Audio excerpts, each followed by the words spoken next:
पार्वती जी ने कहा, हे भोलेनाथ, मेरे गुरु जी ने कोई गलती नहीं की होगी, जरूर भगवान नारायण की कोई गलती होगी। अब देखिए, पार्वती जी अपने गुरु से इतना प्रेम करती हैं नारद जी से कि नारद जी की गलती थी, फिर भी पार्वती ने नारद जी की गलती को स्वीकार नहीं किया। वो कह रही हैं, का अपराध रमापति कीन्हा। आखिर भगवान नारायण ने ऐसा कौन सा अपराध किया जिसके कारण हमारे गुरु जी को उन्हें श्राप देना पड़ा। तब विस्तार से एक कथा सुनाई। सुनो देवी, एक बार क्या है ये चौपाई, ये दोहा आप सभी एक बार ध्यान से सुन लें, इससे आपके जीवन के बहुत सारे संशय मिट जाएंगे। कि बोले बिहसी महेश तब, ज्ञानी मूढ़ न कोय, जेहि जस रघुपति करहि जब, सो तस तेहि क्षण होय। पार्वती से शंकर जी ने कहा, देवी नारद जी ज्ञानी हैं, भक्त हैं, इसमें कोई आश्चर्य नहीं है, परंतु भगवान जिसे ज्ञानी बनाना चाहे वो ज्ञानी, और जिसे मूर्ख बनाना चाहे वो मूर्ख। कोई ज्ञानी नहीं है, ज्ञानी मूढ़ ना कोई, ना तो इस सृष्टि में कोई ज्ञानी है ना तो कोई मूर्ख है। फिर बोले, जे ही क्षण जस रघुपति करें, भगवान जिसे जैसा करना चाहें तुरंत कर दें।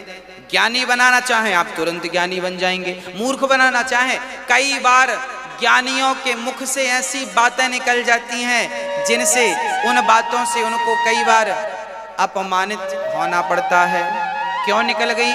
क्योंकि परमात्मा जे ही क्षण जे ही जस करहीं, परमात्मा जिससे जैसा करना चाहें उसे वैसा कर देते हैं। मैं कहूँ कि मैं ज्ञानी हूँ, मैं कहूँ मैं मूर्ख हूँ, ना मैं ज्ञानी हूँ ना मैं मूर्ख हूँ, मेरे राम मुझसे जो कराना चाह रहे हैं वो करा रहे हैं, बस ये समझिए, मैं अपनी मर्जी से कुछ नहीं कर रहा हूँ। एक बार नारद जी ने भगवान नारायण को श्राप दिया कि तुम मनुष्य बनकर जाओ। पार्वती को समझ में नहीं आया कि नारद जी क्यों श्राप देंगे, क्या हुआ था, क्यों श्राप देना पड़ा, नारद जी तो बड़े भक्त हैं। तब उत्तर दिया, सुनो। एक बार क्या हुआ, नारद जी हिमालय के तट पर प्रेम पूर्वक विचरण कर रहे थे, तभी उन्हें एक गुफा दिखाई पड़ी।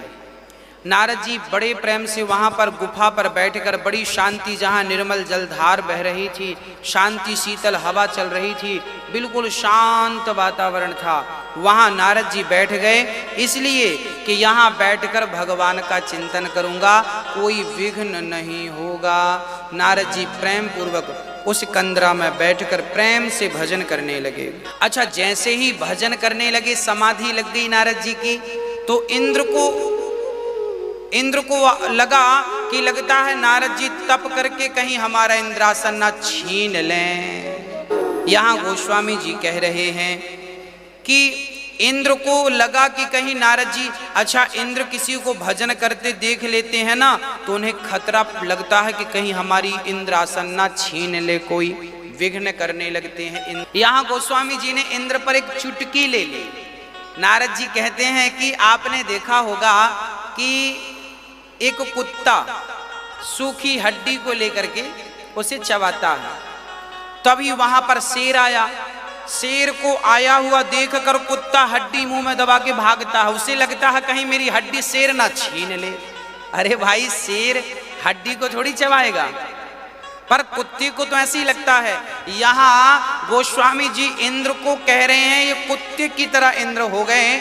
अरे नारद जी तो भगवान के भक्त हैं, उन्हें तो ब्रह्मलोक मिल जाए तो वो ब्रह्मलोक ना लें, तुम्हारे स्वर्ग लोक पर आंख लगाएंगे श्री नारद जी। यहाँ गोस्वामी जी इंद्र को कुत्ते से उपमा कर रहे हैं। जब आप बड़े होकर के छोटी सोच रखते हैं ना, तो आपकी उपमा इन्हीं से दी जा सकती है ना।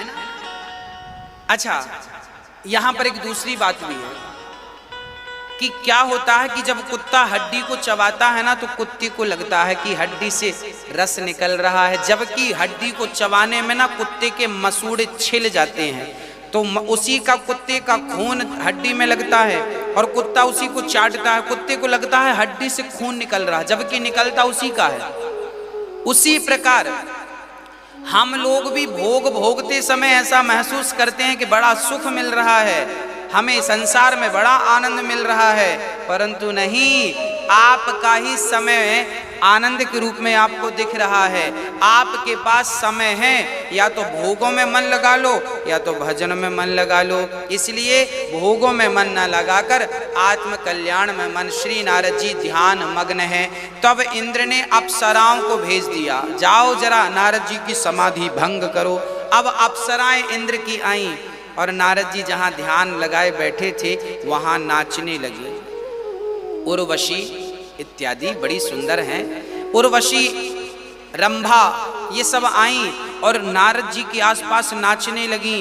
कहीं नारद जी के पास बैठ कर के नारद जी को अपनी ओर आकर्षित, पर नारद जी की ध्यान समाधि इतनी पक्की थी कि अप्सराएं प्रणाम करके चली गईं कि बाबा जी का सत्य डिगा पाना इतना सरल नहीं है। अप्सराएं चली गईं, कामदेव आए, कामदेव चले गए। हाँ, तब नारद जी की समाधि खुली।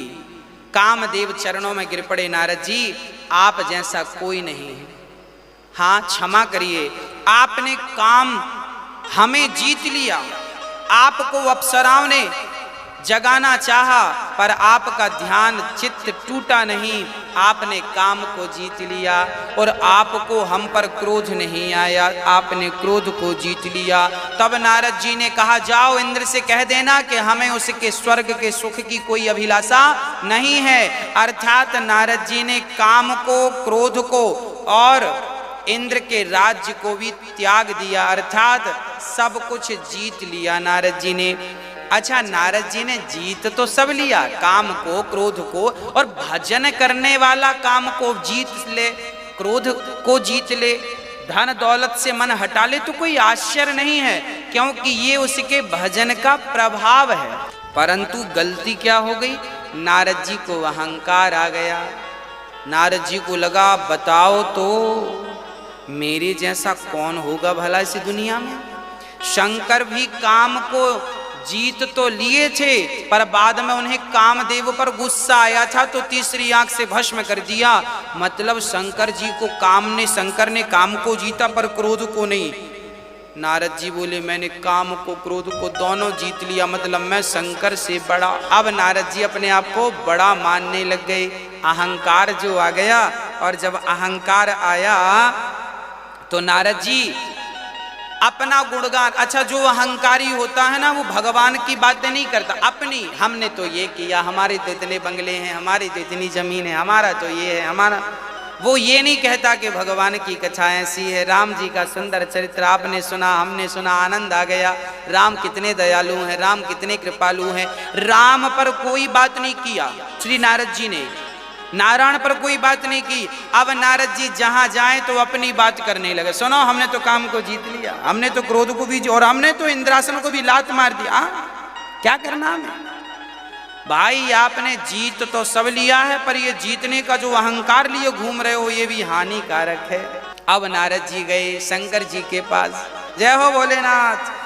हर बार जाते थे तो भोलेनाथ को बढ़िया से प्रणाम करते थे। इस बार थोड़ा अकड़ में है नारद जी, हम भी तुमसे कम थोड़ी है, हमने भी तो काम को, क्रोध को जीत रखा है। देखो भाई, ज्ञानी मूढ़ न कोय। हाँ, जब भगवान ज्ञानी बनाते हैं ना तो ज्ञानी बन जाते हैं। और आज भगवान ने हर ली बुद्धि नारद जी की। आज नारद जी अहंकार के वशीभूत हो गए। नारद जी से, शंकर जी से कहा, हमने तो काम को, क्रोध को, सबको, लोभ को भी जीत, हमें तो कोई लोभ भी नहीं है, हम तो जितेंद्रिय हो गए। काम को कोई जीत नहीं सकता। परंतु क्या होता है, एक बार किसी सज्जन को डायबिटीज हो गई, डॉक्टर के पास गया, डॉक्टर साहब हमें डायबिटीज हो गई है, गैस की प्रॉब्लम है, क्या करें? डॉक्टर बोले, ये गोली खाओ, ये गोली खाते रहोगे तो बीमारी कंट्रोल रहेगी। शुगर की जो बीमारी किसी को हो जाए तो उसमें फिर क्या करना पड़ता है? डॉक्टर बोलते हैं ये गोली खानी पड़ेगी। खाते रहोगे तो खत्म तो नहीं होगी, पर खाते रहोगे तो कंट्रोल रहेगी। उसी प्रकार यदि सत्संग करते रहे तो काम कंट्रोल में रहेगा, क्रोध कंट्रोल में रहेगा, लोभ कंट्रोल में रहेगा। और सत्संग की दवाई नहीं ली, सब आपा खो बैठेंगे। इसलिए काम को कोई जीत नहीं सकता, क्रोध को कोई जीत नहीं सकता, परंतु सत्संग करते रहो, भगवान से प्रार्थना करते रहो तो भगवान की कृपा से आपको ये लोग परेशान नहीं कर सकेंगे। नारद जी को शंकर जी ने समझाया, नारद जी आपने हमसे कहा ठीक है, काम को जीता, क्रोध को जीता, लोभ को। शंकर जी ने कहा हमसे कह दिया ठीक है, पर ये बात नारायण से मत कह देना, नहीं आफत हो जाएगी। अब नारद जी ने मन में सोचा कि देखो तो हमने तो जीत लिया है, तो ये चाहते नहीं है कि हमें सब जाने। अब नारद जी तो शंकर जी को छोटा मानने लगे, अपने को श्रेष्ठ मानने लग गए। शंकर जी ने कहा था कि ये जो अपनी तुम कथा सुना रहे हो ना, काम कथा, ये नारायण को मत सुनाना।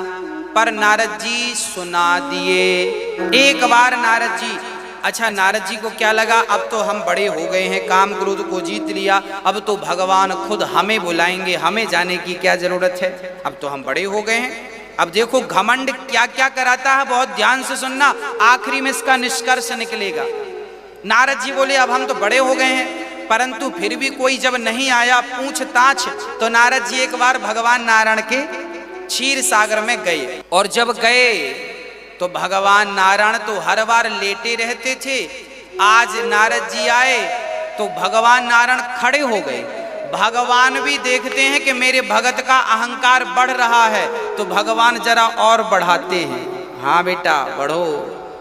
हाँ, भगवान ने और खड़े होकर मिले, और जब खड़े होकर मिले तो नारद जी समझ गए, लो भगवान तक हमारी बात पहुंच गई है कि हम भी तुमसे कम नहीं हैं। अब तो नारद जी अपने आप को नारायण मानने लग गए, मैं तो खुद नारायण हूं। आज भगवान नारायण ने कहा, नारद जी बहुत दिनों बाद आपने दया की। देखो भगवान के पास नारद जी जब जाते थे, भगवान कभी ऐसा नहीं कहते थे कि बहुत दिनों बाद तुमने दया करी, कहाँ थे। नारद जी पर भगवान आज कह रहे हैं बहुत दिनों बाद आए हो, दया करी हो, कहाँ थे। नारद जी बोले क्या कहें भगवान, मैं समाधि लगाया और वहाँ फिर कामदेव आए और इंद्र का सब हुआ, सारी बात सुनाई कि मैंने तो काम को, क्रोध को, अहंकार को, मैंने तो लोभ को सब जीत लिया हूँ। बाद में नारद जी कहने, प्रभु ये सब आपकी कृपा से जीत सका हूँ। पहले तो कह दिया हमने जीत लिया, बाद में बोल दिया प्रभु आपकी कृपा है।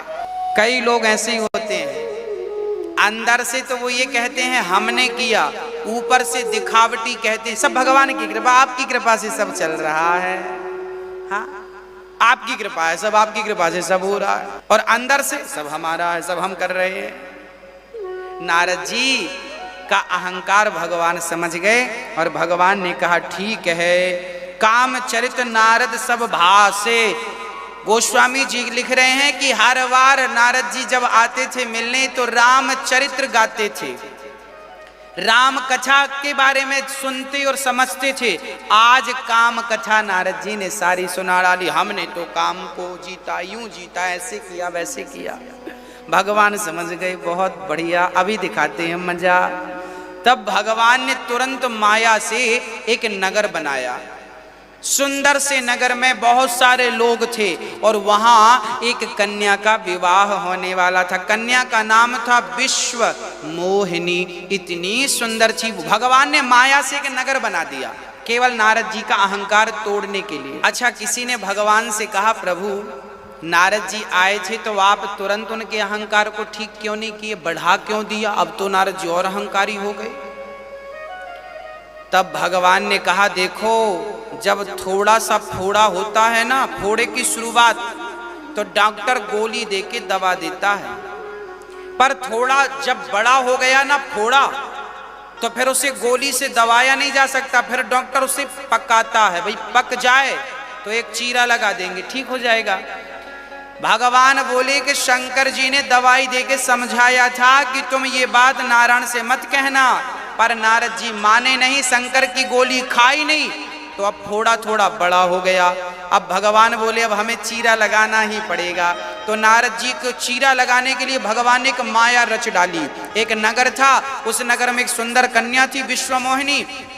अब नारद जी जब भगवान से मिलकर वापस गए तो नारद जी की नजर पड़ी, ये नगर बड़ा सुंदर है, बड़ा अद्भुत है, मनमोहक है, जरा चलकर देखें तो सही। नारद जी गए, गांव से पूछा क्यों भाई ये क्या चल रहा है। बोले आज राजा की बेटी विश्वमोहिनी का स्वयंवर है। नारद जी बोले चलो जरा हम भी चलते हैं। तब राजा को सूचना मिली कि नारद जी आए। नारद जी तुरंत हाथ जोड़ के राजा नारद जी को हाथ जोड़कर ले गए और हाथ जोड़कर कहा, महाराज ये रही मेरी बेटी, जरा इसका हाथ तो देखो क्या लिखा है इसके भाग में। अब नारद जी ने ज्यों विश्व मोहिनी को देखा, देखते रह गए और नारद जी ने जल्दी से हाथ पकड़ लिया विश्व मोहिनी का और ऐसा हाथ पकड़ा कि छोड़ा ही नहीं और हाथ देखने लगे और देख देख के नारद जी बड़े खुश हो रहे हैं। अच्छा, विश्व मोहिनी के हाथ में लिखा था कि जो अमर होगा, जिसे कोई जीत नहीं सकेगा, वो इसका पति बनेगा। पर नारद जी ने उल्टा पढ़ लिया। नारद जी को लगा जो इससे विवाह करेगा वो अमर हो जाएगा, वो भगवान बन जाएगा, उसे कोई जीतेगा नहीं। अब नारद जी मन में विचार करने लगी, ये हमें मिल जाए तो हम अमर हो जाएं। अब नारद जी ने हाथ पकड़ लिया, हाथ छोड़ने को तैयार नहीं। विश्व मोहिनी लगी छोड़ाने, नहीं हम नहीं छोड़ेंगे। हाथ पकड़ लिया, हाथ को देखने लगे। हाथ को कम देख रहे हैं, सूरत को। जो नारद जी अभी काम को जीत गए थे, अब वो काम के वशीभूत हो गए। नारद जी उस स्त्री से इतने आसक्त हो गए कि अब नारद जी विचार करें कि अब मैं क्या करूं, कैसे करूं कि ये मुझे पत्नी के रूप में मिल जाए। अच्छा, नारद जी सोचने लगे, अब मेरा भी विवाह होगा, मेरी भी बच्चे होंगे, मेरी भी गृहस्थी होगी। हाँ, अब भगवान ऊपर से मुस्कुरा रहे, वाह, अभी तो कह रहे थे काम को जीत लिया और अब बच्चों का सोचने लग गए। अच्छा ठीक है। अब नारद जी बोले, 1 घंटे बाद विश्व मोहिनी का स्वयंवर था। बड़े बड़े राजा आए थे, जिसके गले पे ये माला पहनाएगी वो इसका पति बनेगा। अब नारद जी सोचे क्या करूं कि मैं इसका पति बनूं। तब नारद जी तुरंत विचार करे, क्या करूं क्या करूं क्या करूं क्या करूं। तब नारद जी भगवान नारायण से कहते हैं, प्रभु बाहर निकले तो 1 घंटे में पहुंच भी नहीं सकते थे भगवान के पास, तो भगवान ही प्रकट हो। देखिए, भगवान भी कम कौतुकी नहीं है, भगवान भी बहुत मजाक करते हैं। भगवान का भी जब मूड होता है ना तो भगवान भी मजाक करते हैं।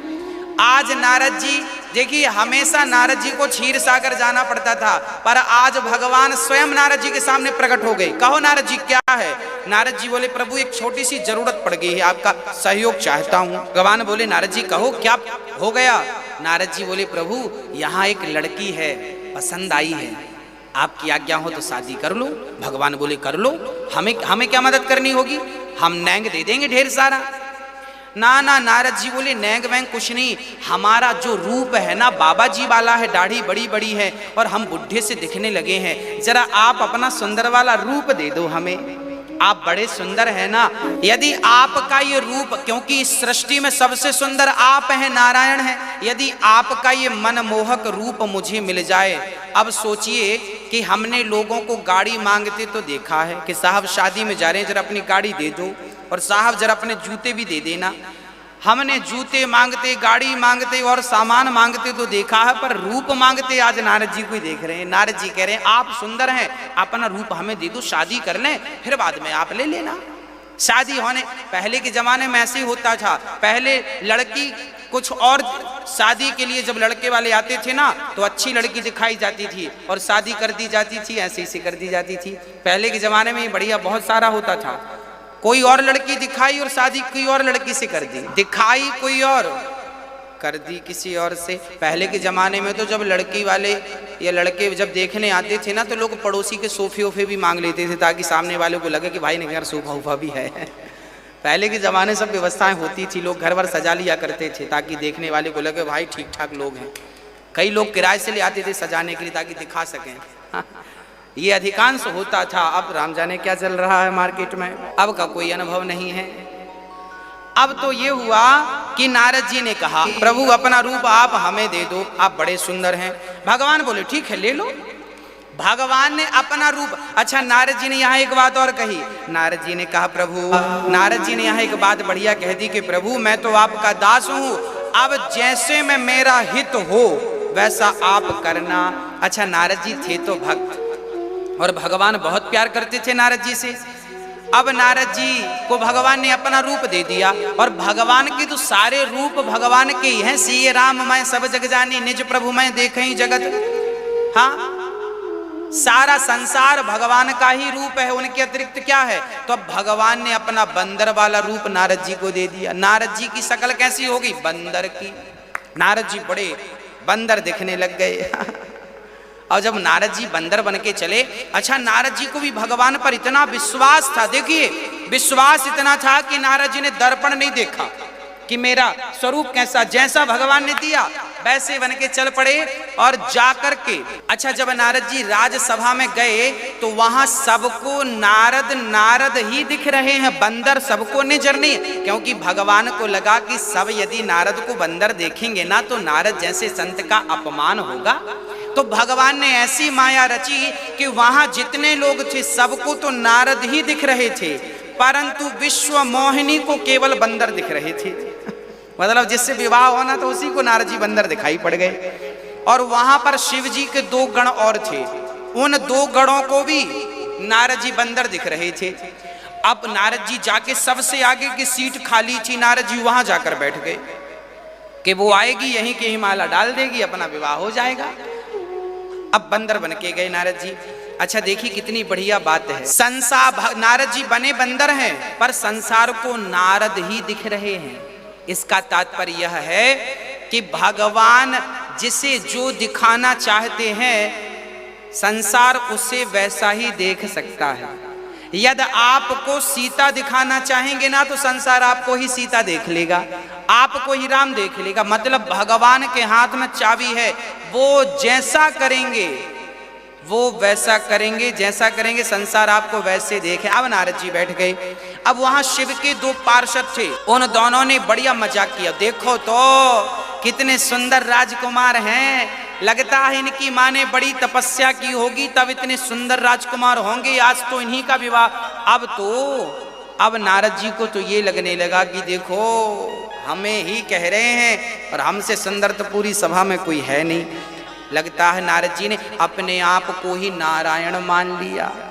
गण कह रहे थे नारायण जैसे दिख रहे हैं, नारद जी को लगा जैसे क्या हम तो नारायण ही हैं। कई बार इसी में अहंकार बढ़ता है। क्या होता है आप लोगों ने देखा होगा, कई बाबा कई गुरु घंटाल अपने आप को भगवान माने बैठे हैं।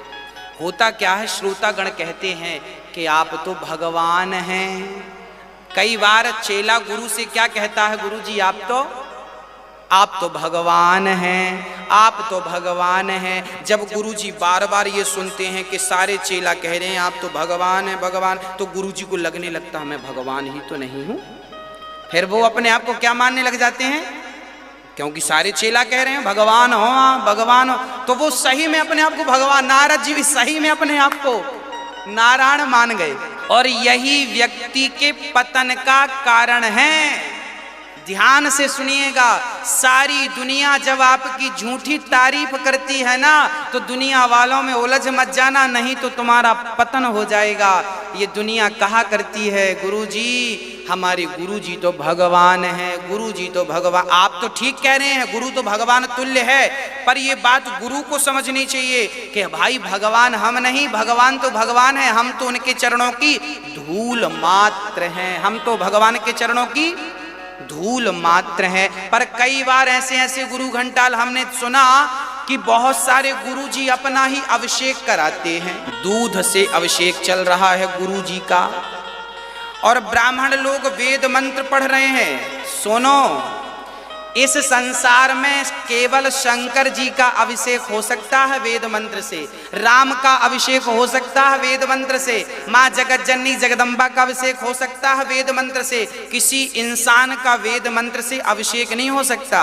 यदि आपने किसी इंसान का वेद मंत्रों से अभिषेक कर दिया तो वो वेदों का अनादर कर रहे हैं, आप वेदों का अपमान कर रहे हैं। अरे वेद तो भगवान के लिए बने हैं, किसी इंसान के लिए नहीं बने कि आप वेदों से इंसान की स्तुति करने लग जाए। वेदों में तो भगवान की स्तुतियां हैं, वेद परमात्मा की, भागवत में वेद स्तुति है, अर्थात वेद भगवान की स्तुति करते हैं। वेद कभी इंसान की स्तुति नहीं कर सकते। हम तो वेद को भगवान मानकर प्रणाम करते हैं।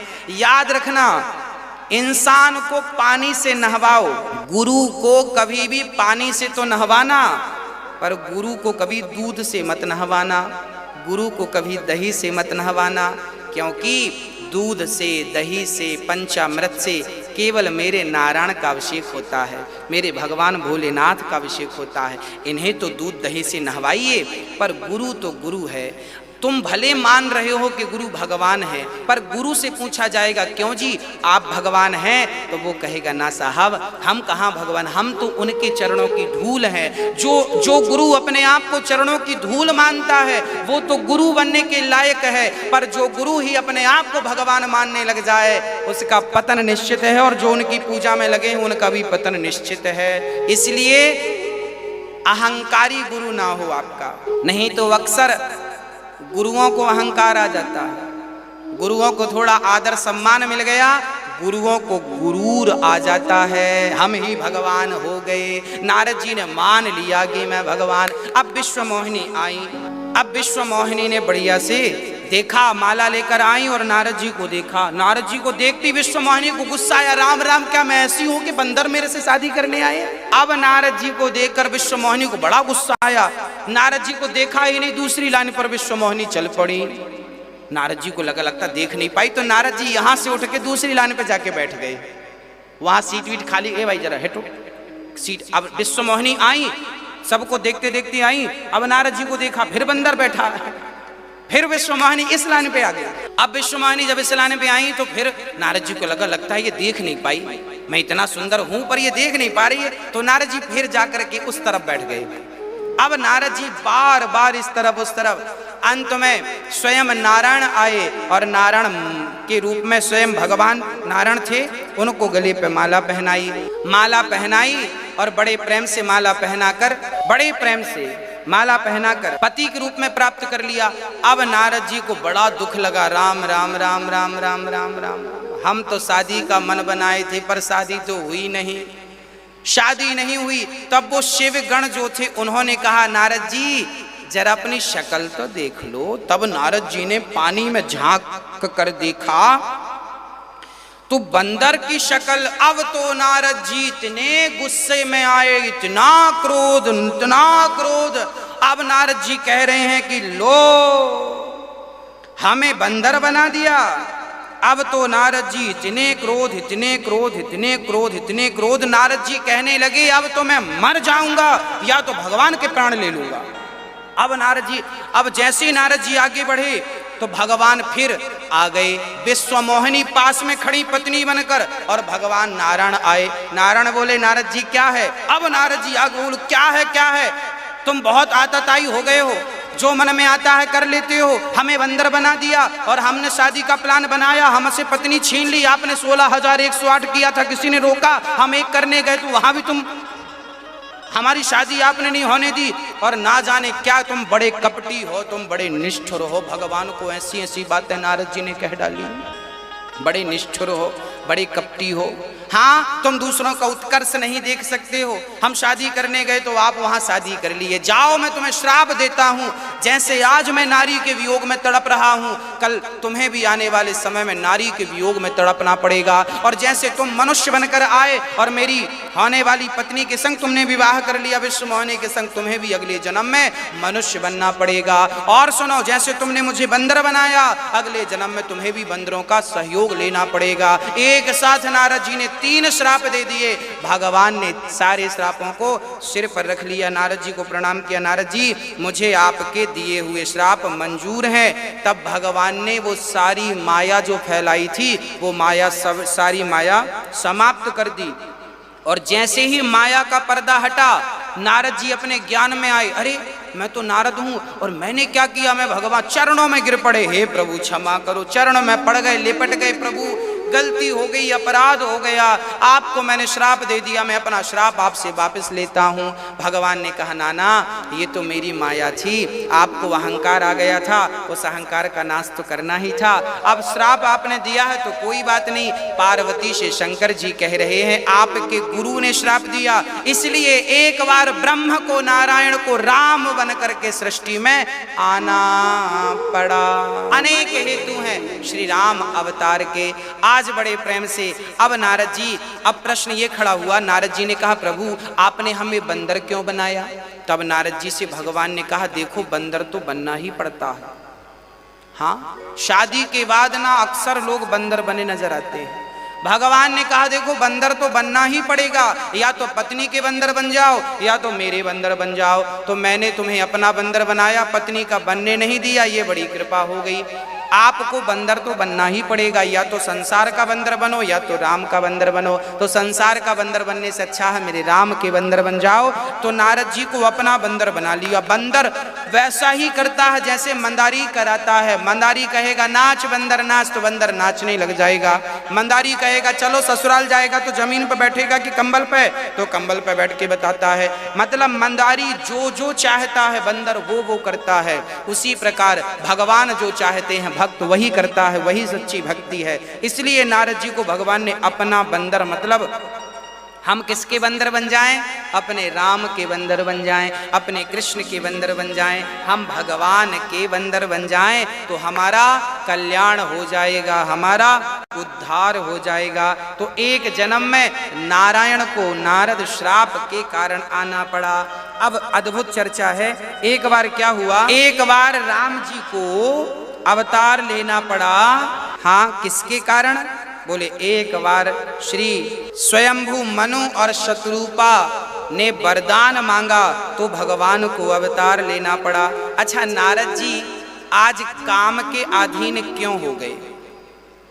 आज नारद जी की बुद्धि क्यों बिगड़ गई? तो क्या नारद जी ऐसे हैं? ना, नारद जी बहुत पूजनीय हैं, नारद जी बहुत उच्च कोटि के भगत हैं। फिर उनकी बुद्धि ऐसे कैसे होगी? बोले भगवान जिसे जैसा करें वैसा हो जाता है। और एक बात बताओ, कई बार ना जब माँ बच्चे को चलना सिखाती है ना, चल चल चल बेटा चलो, आजा आजा आजा आजा, तो माँ उल्टी चलती है, माँ पीछे की तरफ चलती उल्टी, और बच्चे को बुलाती आजा आजा।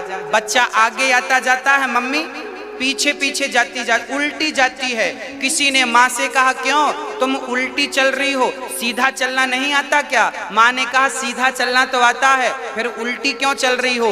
तब माँ कहती है मैं उल्टी इसलिए चल रही हूँ ताकि मेरा बच्चा सीधा चलना सीख जाए। उसी प्रकार आज नारद जी ने ये लीला करके संसार को दिखा दिया कि मुझ जैसा ज्ञानी, मुझ जैसा भक्त भी काम के अधीन हो सकता है। और तुम भगवान से विमुख हो गए तो तुम्हारी क्या दुर्गति होगी समझ लो।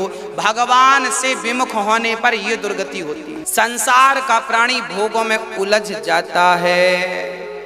काम से, क्रोध से, लोभ से वही छूटते हैं जिन्हें राम छुड़ाना चाहें। इसलिए आप कभी ये ना कहिएगा कि हमने ये कर लिया। हाँ, अब एक बार सुनो। एक बार स्वयंभू मनु और शत्रुपा, एक बार मनु शत्रुपा बहुत बड़े राजा थे। मनु के ही दो बेटे थे। भागवत में कथा सुनाता हूँ। मनु की 3 बेटियां, आकुति, देवहूति, प्रसूति, प्रियव्रत, उत्तानपाद, ये 3 बेटियां, 2 बेटे इनके बेटे जानते हो कैसे हैं? इनके नाती ध्रुव हुए थे। उत्तानपाद के बेटे का नाम ध्रुव, और इनकी जो बेटी थी माँ देवहूति की बेटी अनुसुईया थी। मतलब मनु और शत्रुपा इतने बड़े बड़े भक्तों को आपने जन्म दिया। अब इन दोनों को मन में विचार आया कि हमारा बुढ़ापा आ गया है, अब हमें संसार का त्याग करना चाहिए।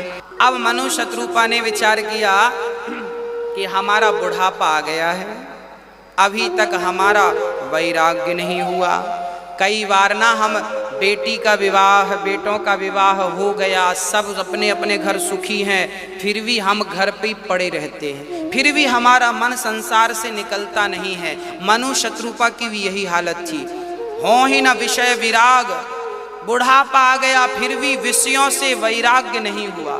कहते हैं बुढ़ापा आ जाता है, शरीर जर्जर हो जाता है, फिर भी इंद्रियां परेशान करती हैं, फिर भी काम सताता है, क्रोध सताता है, लोभ कई आपने देखा होगा बूढ़ी बूढ़ी माताएं हैं, लाठी लेके चल रही हैं, शरीर में हिम्मत नहीं है, फिर भी वो गुस्सा करती हैं। बूढ़ी बूढ़ी माताएं गुस्सा करती हैं। अरे भाई मेरी माँ, अब आपका बुढ़ापा आ गया है, अब गुस्से का त्याग कर दीजिए। ये तो गलती है आपकी, मरने के पहले सारी गलतियां ठीक कर लो।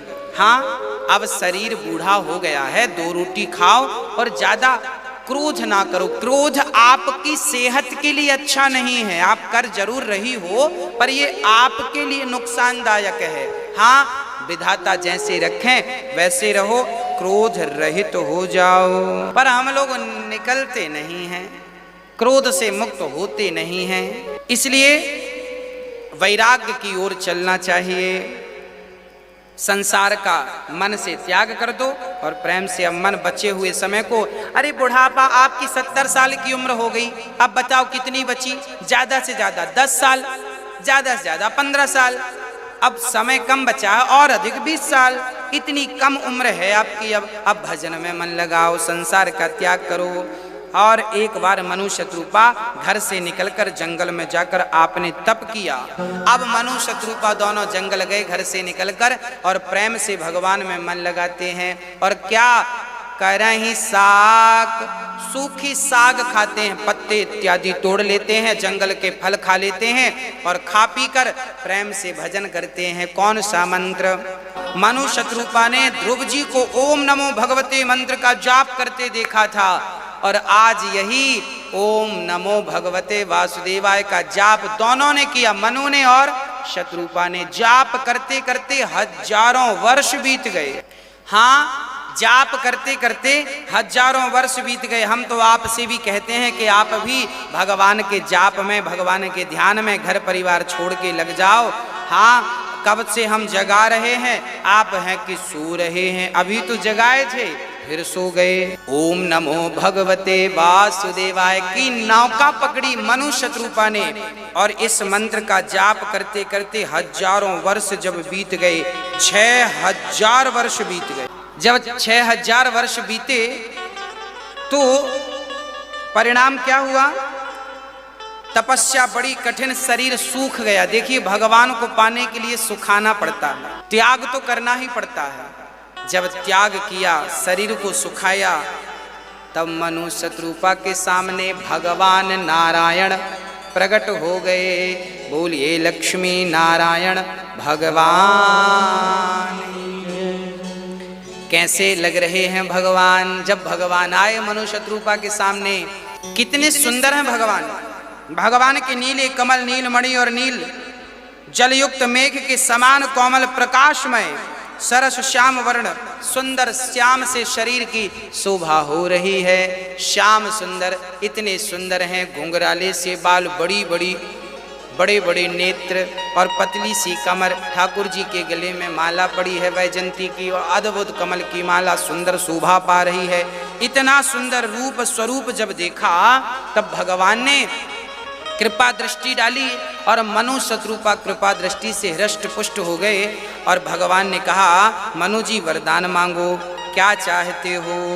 तब मनु जी बोले, देखिए मनु जी से सीखना चाहिए कि भगवान से मत मांगो, भगवान को ही मांग लो। मनु शत्रुपा से कहा वरदान मांगो, तो मनु जी ने कहा कि हमें आप जैसा, आप इतने सुंदर हैं और आप जब पुत्र बनकर आएंगे कितने सुंदर लगेंगे, तो हम चाहते हैं कि आप जैसा हमें एक बच्चा मिल जाए, छोटा सा बालक मिल जाए। अब भगवान ने विचार किया, मेरे जैसा कौन है? भगवान जैसा कोई नहीं। भगवान बोले, तो ठीक है, मेरे जैसा मैं कहाँ खोजता फिरूंगा, एक काम करो, मैं ही आपका पुत्र बनकर आऊंगा। लो भैया, कितनी चतुराई से भाई बेटा बाप से कहे कि अगले जन्म में हम तुम्हारे बाप बनेंगे, तुम हमारे बेटा बन जाना, तो अच्छा नहीं लगेगा। अब मनु जी तो बेटे हैं ही, सबके पिता भगवान। अब वो डायरेक्ट कैसे कहें कि तुम हमारे बेटे बन जाओ, तो वो इनडायरेक्ट कहते हैं, आप जैसा बेटा चाहिए। भगवान बोले, तो हम ही हैं हमारे जैसे। अच्छा, फिर भी आप कह रहे हो? भगवान बोले, मैं भी आऊंगा और मेरे जैसे को भी लाऊंगा, अर्थात मेरे जैसा स्वयं राम थे, वही मनु दशरथ बने और वही शत्रुपा कौशल्या बनी और वह राम बने। और चूंकि कहा था पिछले जन्म के मैं अपने जैसा भी लाऊंगा, तो राम जैसे भरत थे, भरत भी बिल्कुल राम की 2 कॉपी थे, राम जैसे ही दिखते थे और स्वभाव भी सेम वैसा ही था। तो राम जी 4 रूपों में प्रकट हुए हैं। एक बार मनु शत्रुपा के तप के कारण भगवान को राम बनकर मृत्यु लोक में आना पड़ा। वह निर्गुण, वह निराकार, भक्तों के वश में होकर जब भक्त कहता है कि आप मेरे बेटे बनकर आना, तो भगवान को आना पड़ता है। इसलिए भगवान राम का अवतार हुआ। तो राम जन्म के हेतु अनेका, राम जन्म का एक कारण नहीं है, अनेकों कारण हैं। ये रामचरितमानस में लिखा है। श्री शंकर जी माता पार्वती से कह रहे हैं बहुत सारे कारण हैं। एक और कारण है राम के आने का। बोले कौन सा? बोले एक सत्यकेतु नाम के राजा थे। उन राजा के पुत्र का नाम था प्रताप भानु। प्रताप भानु नाम के एक राजा थे। इनके मंत्री का नाम था धर्म रुचि। राजा प्रताप भानु बड़े धर्मात्मा थे। भोजन करते, भंडारा करते, दान करते, पुण्य करते, चरण सेवा करते, वृक्ष लगाते, पानी बचाते, मतलब सारा कुछ करते। बावलियां बनवाते, कुआं खुदवाते, तालाब खुदवाते, पेड़ पौधे लगवाते। पहले के जमाने में लोग धर्म क्या करते थे? पहले के जमाने में लोग पेड़ लगाते थे, यही धर्म था। पेड़ लगाना भी सबसे बड़ा पुनीत कार्य है। पेड़ लगाना बहुत बड़ा पुण्य है। इसलिए वृक्ष लगाइए। आपके द्वारा लगाए हुए वृक्ष के नीचे कोई साधु आ गया और वहां बैठ के भजन कर लिया तो उसका सारा फल आपको मिलेगा, क्योंकि आपने वो छाया प्रदान की। इसलिए कहता हूं मरने के पहले पीपल जरूर लगाना, वट वृक्ष जरूर लगाना। हाँ जी, खूब सेवा करना और बढ़िया पानी की जरूर व्यवस्था करना। पानी प्याऊ बनवाना, पानी की सेवा करना, पानी पिलाना। बड़े धर्मात्मा राजे थे प्रताप भानु। एक दिन, अच्छा, वो सारे राजाओं को जीत लिए थे। एक बार क्या हुआ, प्रताप भानु का एक राजा से युद्ध हुआ। वो राजा जब हार गया तो शर्म के मारे घर नहीं गया, जंगल में बाबा बन गया, बनावटी बाबा बन गया। अब वो सोचा कि गांव भी जाएंगे, घर भी जाएंगे तो लोग अपमान कहेंगे, लोग हार के आ गया। तो वो जंगल में चला गया। दाढ़ी बड़ी होगी, बाल बड़े हो गए और वो जंगल में रहने लगा। एक दिन प्रताप भानु शिकार खेलने उसी जंगल में आए। जंगल में गए, एक सुअर, एक मायावी सुअर था, वो राजा के सामने आया। तो राजा सुअर का शिकार करने गए कि ये बड़ा उद्दंड है। अच्छा, पहले के राजा शिकार क्यों करते थे? पहले के राजा उद्दंड देखते थे। कई बार ना सुअर उद्दंड हो जाते थे, वो बाकी सुअरों को परेशान करते थे। कई मृग ऐसे होते थे हट्टे कट्टे के, वो बाकी मृगों को परेशान करते थे। तो राजा उनका शिकार करते थे कि बाकी वन्य जीव सुखी हो जाएं इनके अत्याचार से। तो उस सुअर का बड़ा अत्याचार देखा, वो सबको मार रहा था। तो प्रताप भानु चले गए और जंगल में जाकर प्रताप भानु ने सुअर का शिकार करना चाहा, पर वो घोर घनघोर जंगल में ले गया। अब प्रताप भानु ने देखा कि शाम हो गई, सुअर का तो पता नहीं चला, पर वो एक जंगल में, वीरान जंगल में अकेले फंस गए। रास्ता भी भटक गए, किस तरफ से आए थे, भयानक जंगल था। तभी वहां पर उसी कपटी साधु की कुटिया नजर आ गई। वह कपटी जो राजा प्रताप भानु से हार गया था, जंगल आ गया, उसी की कुटिया। अब प्रताप भानु को लगा कि यहाँ कोई धर्मात्मा राजा होगा, अब राजा धर्मात्मा संत होगा। प्रताप भानु को लगा कि जरूर जंगल में कोई संत होंगे। प्रताप भानु जी आए, संत को प्रणाम किया। अब वो कपटी साधु जब राजा प्रताप भानु को देखा, वो समझ गया, ओहो आज तो शिकार फंस गया। परंतु वो कपटी साधु था। प्रताप भानु से पूछा क्या नाम है, तो प्रताप भानु ने अपना असली नाम नहीं बताया, बोला मेरा नाम धर्म रुचि है। वो कपटी साधु ने पानी पिलाया और पानी पिलाकर कहा, देखो राजन, तुम प्रताप भानु हो, तुम फलाने राज्य के राजा हो, तुमने बहुत सारे अच्छे काम किए। अब प्रताप भानु को लगा बाबा जी तो हमारी जन्म कुंडली जानते हैं, मतलब असली बाबा हैं। अब प्रताप भानु ये नहीं जान पाए कि ये तुमसे हारे हुए हैं तो तुम्हारी जन्म कुंडली तो जानेंगे। उन्हें असली साधु लग गया और प्रताप भानु ने एक नकली साधु को असली साधु मानकर उसकी सेवा करी।